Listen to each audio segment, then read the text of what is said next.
Maraming salamat at sa ating mga bisita ngayon. Magsiupo po tayo. Nandito po, kasama po natin, kagaya ng pag-iikot namin, ay lagi nung sinasama yung mga iba't ibang membro ng kabinete para makita nila kung ano ang maitutulong ng kanilang mga departamento sa ating mga ginagawa. Dahil nga, nagsimula po itong presidential assistance, nagsimula po ito dahil sa El Nino.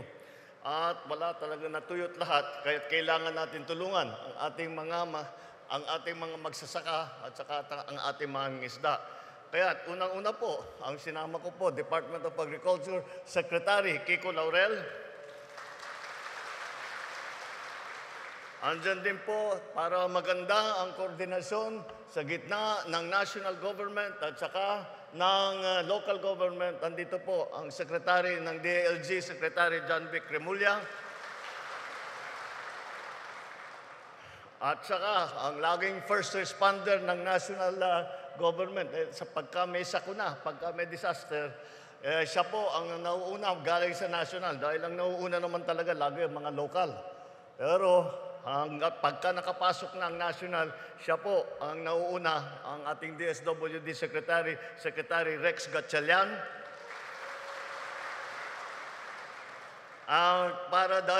Dahil sa bagyo, umiikot po, galing po kaming Isabela, galing po kaming Nueva Vizcaya, para tignan kung ano ang nangyari dito sa nakaraan na si Pepito na dumaan doon sa mga lugar na yon, para tignan kung ano ang mga nasira sa ating infrastruktura at kung ano ang mga kailangan ayusin at baguhin.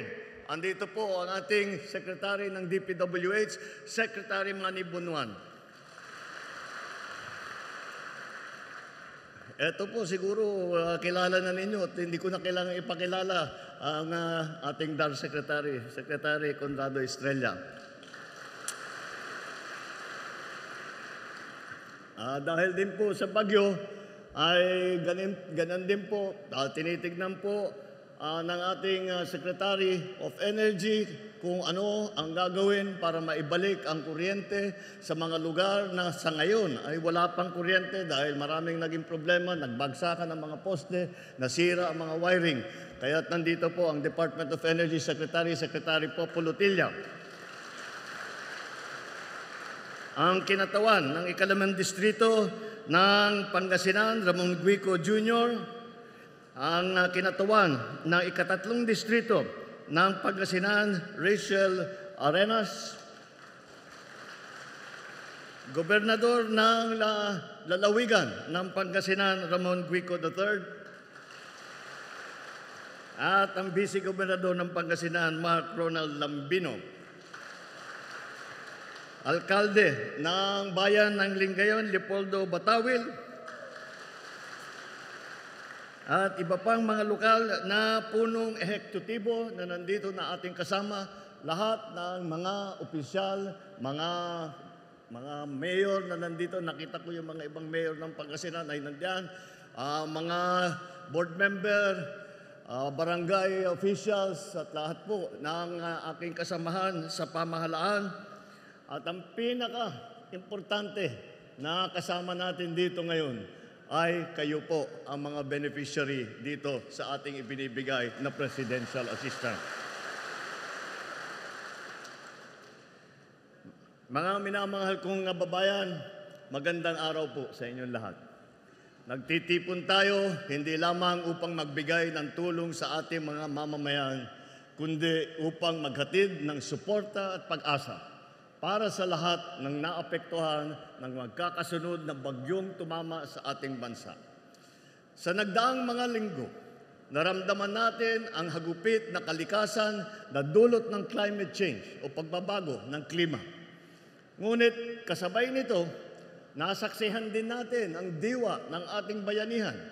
Sa bawat puso na nagmamalasakit at sa bawat kamay na tumutulong, malinaw ang ating mensahe.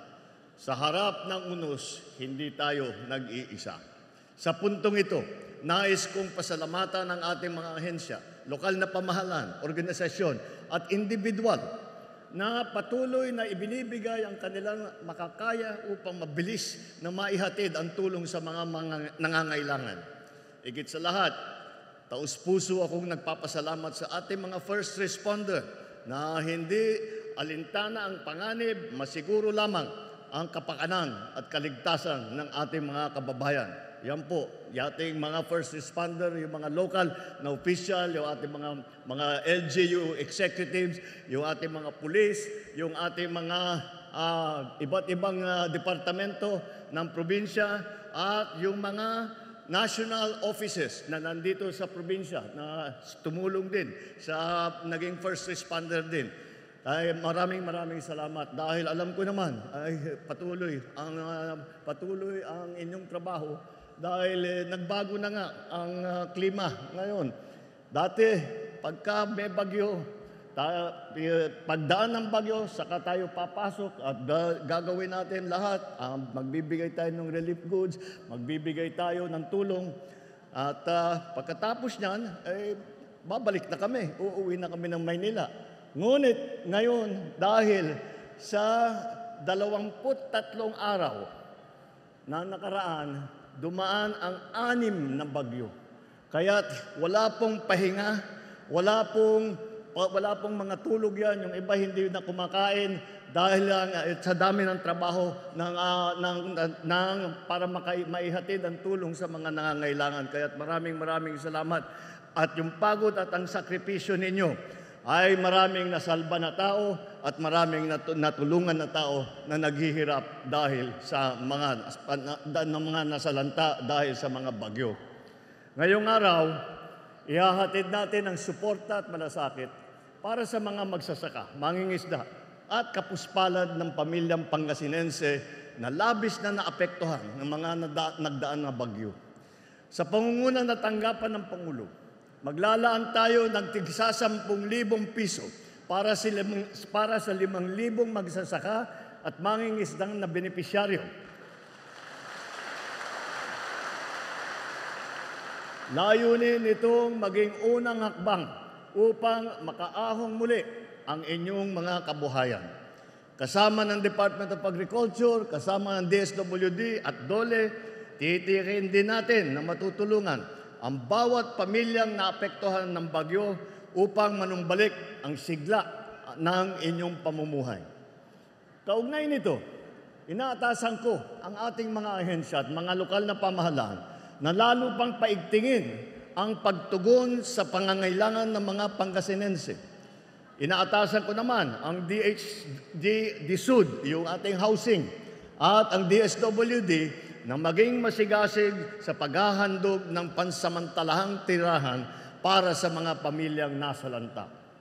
Makakaasa rin kayong na hindi natatapos sa pananandaliang solusyon ang aming hatid. Titiyakin po namin, doble, triple pa ang ating paghahanda at pag-iingat sa harap ng mga kalamidad na lalong pinalalakas ng tinatawag na climate change. Bilang panimula, hinihikayat ko ang lahat na gamitin ang ating kaalaman, materyales at pondo upang mas maging handa tayo anuman ang pagsubok na dumating sa atin. Tulad ng mga geohazard map. Ito po yung geohazard map. Ito ang mga ginagawa ng DOST ng Pag-asa. Itong mapa para maipakita kung saan dadaan ang bagyo, anong mga lugar ang maaring tamaan. Kailangan po, ito'y pinamimigay po natin para sa ating mga local officials para po makapaghanda.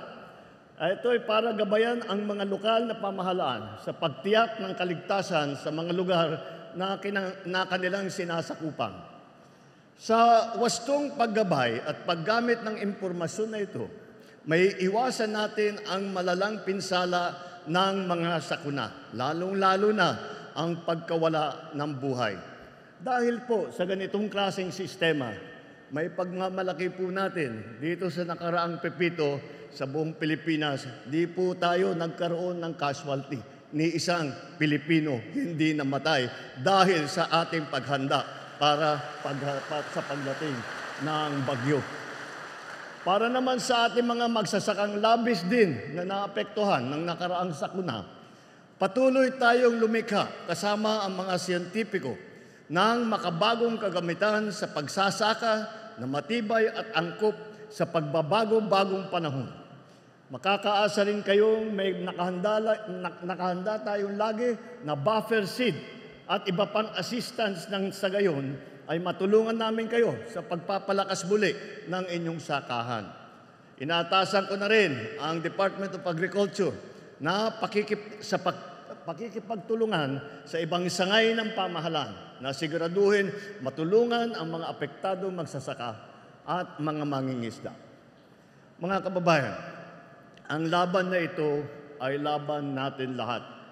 Hindi kayang harapin ng pamahalaan ang hamong ito na nag-iisa.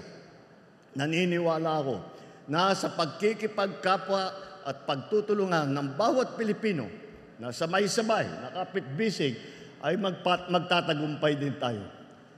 Muli, hinihini ko ang patuloy niyong pakikisama at kooperasyon.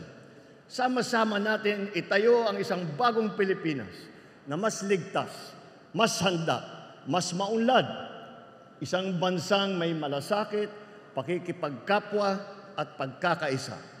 Maraming salamat. Mabuhay ang Pangasinan, mabuhay ang bagong Pilipinas.